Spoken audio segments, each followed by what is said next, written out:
Hello ഒരുവാണ്. അപ്പോൾ ഇന്നത്തെ നമ്മുടെ വീഡിയോ എന്ന് പറഞ്ഞൊരു ചെറിയ ഗെറ്റ് ടുഗദർ വീഡിയോ ആണ്. നമ്മൾ ഈവനിങ് ആയപ്പോൾ ബീച്ച് സൈഡ് പോയിട്ട് ഒരു ഓംലെറ്റ് ഒക്കെ ഉണ്ടാക്കി ജസ്റ്റ് ഒന്ന് ചെയ്യാമെന്ന് വിചാരിച്ചിട്ട് നമ്മൾ ഇറങ്ങിയതാണ്. അപ്പോൾ കുറേ നാളായി നമ്മൾ ഇതുപോലെ പോകണം, ഇങ്ങനെ ഓംലെറ്റ് ഒക്കെ ഉണ്ടാക്കി അവിടെ നിന്ന് കഴിക്കണം എന്നൊക്കെ വിചാരിക്കുന്നു. പക്ഷേ നമ്മൾ പോകാനായപ്പോഴാണ് സമയം കിട്ടിയത്. അപ്പോൾ അങ്ങനെ നമ്മൾ കുറച്ച് ഫാമിലീസൊക്കെ ആയിട്ട് നമ്മൾ വന്നിരിക്കുകയാണ്. അവിടെ എത്തി നമ്മൾ കുറച്ച് ഇങ്ങനെ വർത്താനൊക്കെ പറഞ്ഞിട്ടിരുന്നു. അപ്പോൾ അവിടെ ബാക്കിയുള്ളവരൊക്കെ അവിടെ ഫുട്ബോളൊക്കെ കളിക്കുന്നുണ്ട്. ബീച്ചിൽ തരണം, പക്ഷേ ബീച്ചിൽ തരില്ല ഗൈസ്. അങ്ങനെ നമ്മൾ കുറച്ച് നേരം തെരയില്ലാത്ത ബീച്ചൊക്കെ നോക്കിയിരുന്ന് പിന്നെ എന്തെങ്കിലുമൊക്കെ കഴിക്കാന്ന് വെച്ചാൽ കുറച്ച് സ്നാക്സ് ഒക്കെ കഴിച്ചു.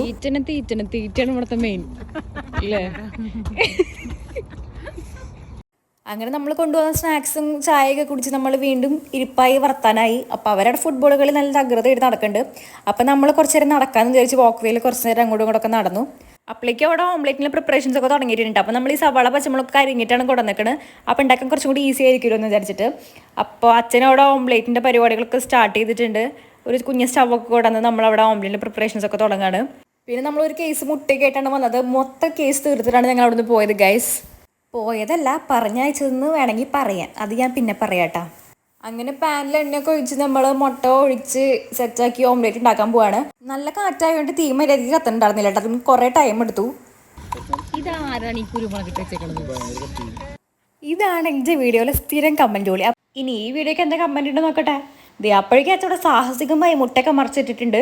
അപ്പോൾ നമ്മുടെ ഫസ്റ്റ് ഓംലെറ്റ് റെഡി ആക്കിയിട്ട് ഇവിടെ ആൾക്കാരൊക്കെ കഴിച്ചു തുടങ്ങിയിട്ടുണ്ട്. അപ്പോൾ ചൂടോടക്കനെ കഴിക്കണമല്ലോ ഓംലെറ്റ്, അതിനുള്ള ഒരു രസം. അപ്പോൾ അത് കാരണം ഒരുമിച്ച് ഇത് കഴിക്കാൻ പറ്റില്ല, ഉണ്ടാക്കി അപ്പം കഴിച്ചുകൊണ്ടിരിക്കുകയാണ്. 2 സ്റ്റവ് ഉണ്ടെങ്കിൽ നന്നായിരുന്നു എന്ന് ഞങ്ങൾക്ക് തോന്നി. കാരണം കുറേ സമയം എടുത്ത് കാറ്റും കൂടി ആയതുകൊണ്ട് തീ മരി കത്തനുണ്ടായിരുന്നില്ല. അങ്ങനെ എൻ്റെ ഓംലെറ്റ് കിട്ടി. അപ്പം ഞാനും ഒരു കട്ടനും ഓംലെറ്റും ബ്രെഡൊക്കെ എടുത്ത് ബീച്ച് സൈഡ് നോക്കി ആ വ്യൂവും കണ്ട് ആസ്വദിച്ചിരുന്ന് അങ്ങ് കഴിച്ചു. അങ്ങനെ എല്ലാവരും ഓംലെറ്റൊക്കെ കഴിച്ചു. അവസാനത്തെ മുട്ട കൊണ്ട് അവിടെ ബുൾസൈ ഉണ്ടാക്കിക്കൊണ്ടിരിക്കുമ്പോൾ ദേ പോയി. അവരവിടുത്തെ ലൈറ്റ് ഒക്കെ ഓഫ് ചെയ്ത് നമ്മളവിടെ നിന്ന് പറഞ്ഞു വിട്ടു ഗൈസ്. അപ്പോൾ നമ്മൾ അവിടെ നിന്ന് എല്ലാം പാക്ക് ചെയ്ത് തിരിച്ച് വീട്ടിലേക്ക് എത്തിച്ചു. അപ്പോൾ ഇന്നത്തെ വീഡിയോ ഇത്രയുള്ള വീഡിയോ നിങ്ങൾക്ക് ഇഷ്ടപ്പെടുമെങ്കിൽ ലൈക്ക് ചെയ്യുക, ഷെയർ ചെയ്യുക, സബ്സ്ക്രൈബ് ചെയ്യുക.